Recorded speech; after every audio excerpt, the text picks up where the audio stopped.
Hello friends, good morning. எத்தனை பேர் காலையில் 4 மணிக்கு எழுந்து எல்லா வேலையும் முடிச்சுட்டு சமைச்சிட்டு வச்சுட்டு சாமான் தைச்சிட்டு வீடு க்ளீன் பண்ணிட்டு வேலைக்கு போகிறீங்க?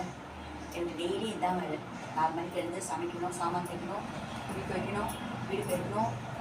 வேலைக்கு போகும்போது சிங்கில் ஒரே ஒரு சாமான் கூட இருக்காது. இப்படி செய்து முடிச்சுட்டு வேலைக்கு போனால் தான் எனக்கு வந்து பீஸ்ஃபுல்லாக உட்கார முடியும். நீங்கள் எப்படி சொல்லுங்கள்? ஆனால் கஷ்டமாக தான் இருக்குது. என்ன பண்ணுறது? செய்தானே ஆகணும். வேலைக்கும் போகணும், வீட்டு வேலையும் செய்யணும், பிள்ளைங்களையும் பார்த்துக்கணும் இல்லையா? இந்த மாதிரி நிறைய பேர் அப்படி தான் கஷ்டப்படுறாங்க. நீங்கள் எப்படி?